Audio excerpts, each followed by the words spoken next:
All right, folks, so real quick today, I'm just going to talk to you about what the market revolution is and give you the Southern perspective on this thing called the market revolution.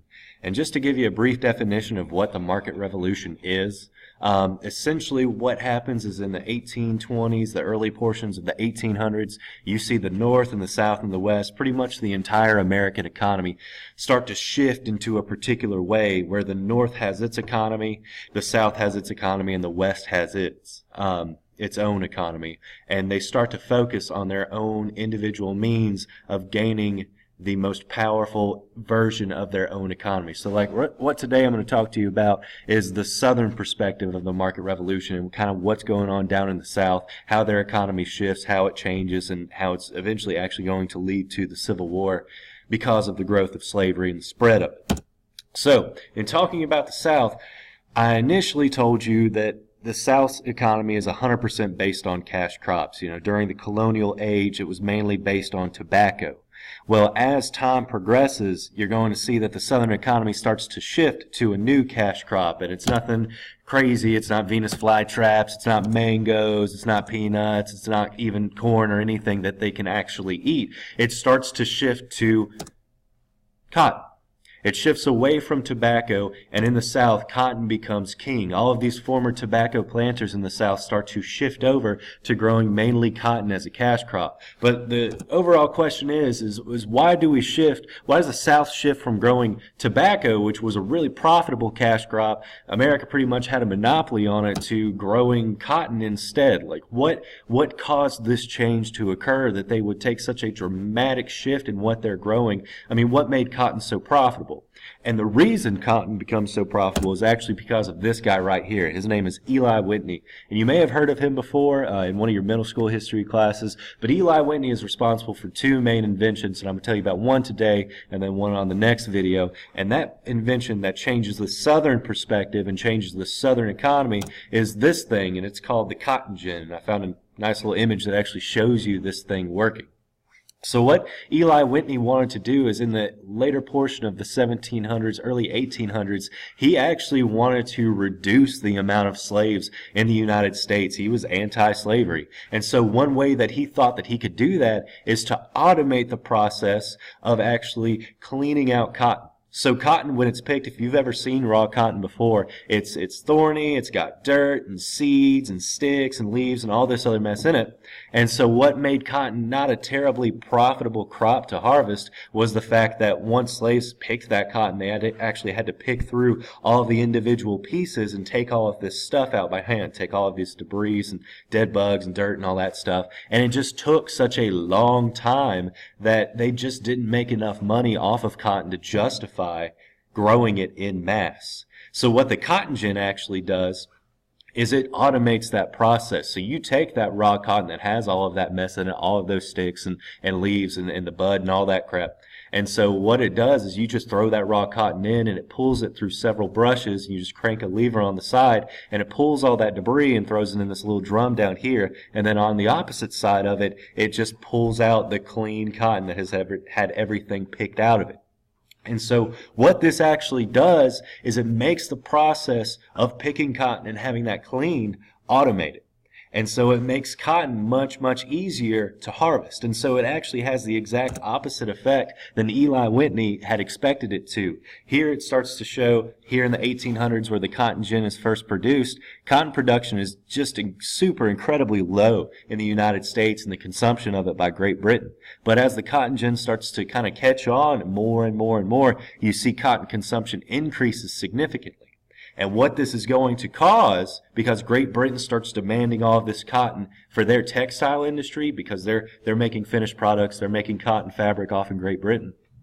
What this is going to cause is Southern planters start to see, hey, all right, Britain's buying a lot of this cotton. Maybe we need to shift from growing all this tobacco to growing cotton instead, because Britain is just eating this mess up. They're buying as much of it as they can, and so we can sell them more cotton and make more money than we ever could have off of tobacco. And so as this happens, like I said, it has the opposite effect that Eli Whitney wanted it to. Here in 1790, you see this is the amount of slaves. It's roughly right below 1 million, I would say, on this graph. But as time progresses and as cotton production increases, Southerners are going to start to buy and try and sell more and more and more and more slaves. And so the slave population of the United States is actually going to increase significantly, almost more than quadrupling by 1860 when we get to the Civil War. And the primary cause of this is because of the creation of the cotton gin, the automation of that cotton cleaning process, and the desire and need to grow more cotton. So because of that, they have to have more slaves, they have to have more labor in order to meet those production requirements in order to make as much cotton as possible. Because that's what the South is all about. They've been growing these cash crops for decades and decades, and so they're kind of hopping on the bandwagon with the cotton train and going, all right, we need more slaves so we can grow more cotton so we can make more money. But if you know anything about basic economics, what happens is when you start to produce more and more and more and more of a product, that means you have a lot more of a supply in the market. And that's just the amount of a good that's available for purchase. So when you have more of a supply and the supply goes up, the price of that good is going to go down. So even though these southern planters start to grow more cotton to make more money, because there is so much cotton being grown in the South, the price of that cotton is going to drive itself down significantly. So because of that, they've kind of gotten themselves stuck. So the price is lower, they have to grow more cotton to make more money. And as they grow more cotton, the price is going to be driven down more and more and more and more. It's basic supply and demand. That's the reason something like diamonds are extremely expensive, because there's an incredibly low supply of diamonds in the market. Whereas like a dollar cheeseburger from McDonald's, there's a huge supply. You can go pretty much anywhere in any state in the United States, any city, there's 3 or 4 McDonald's pretty much on every corner. So you can buy as many cheeseburgers as you want, and the price is low because the supply is so high. So as the supply of cotton is going to increase in the United States, it's going to drive the price down, and southern planters are going to want more and more land to grow more and more cotton to make up for that lower price that keeps decreasing and decreasing and decreasing. And in order to use that land and farm that land, they're going to need an increase in slave labor as well. And that's why the slavery question, as we get closer and closer to the Civil War, is going to become more and more and more important.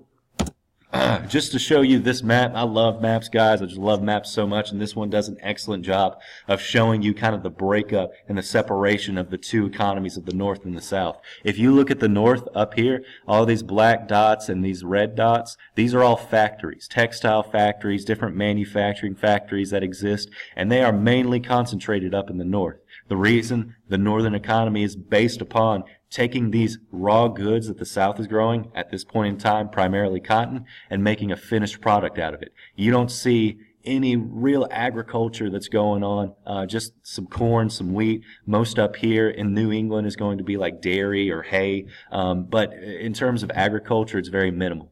They're using these factories to make a good portion of their money. They're not focusing on agriculture up in the North. But then you look down in the South, and the factories become much more sparse. Many fewer factories down in the South. But if you look at the agriculture, it's booming. The slave populations, all of these purple dots representing 2,000 slaves roughly, the slave populations are going to be enormous in the South because of the slave labor that's required for the growth of all this cotton. The cotton being this kind of pinkish purple. And if you look here off to the west, you're going to see that this cotton growing is starting to move off further west, off into Texas. And we don't even own this territory. This is actually Mexican territory at this point. So we're starting to move further westward because of the need to access more land to grow more cotton.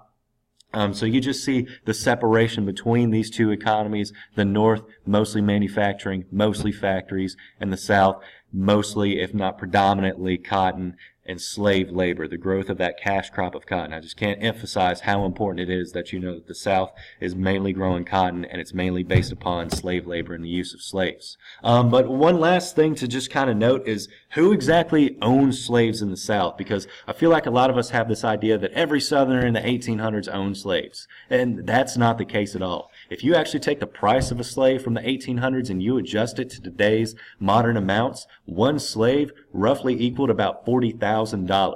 And I don't know about you, but I don't have $40,000 just kind of sitting around. And most Southerners back in the day did not have that amount of money. So if you look at this graph here, it kind of breaks down who actually owned slaves.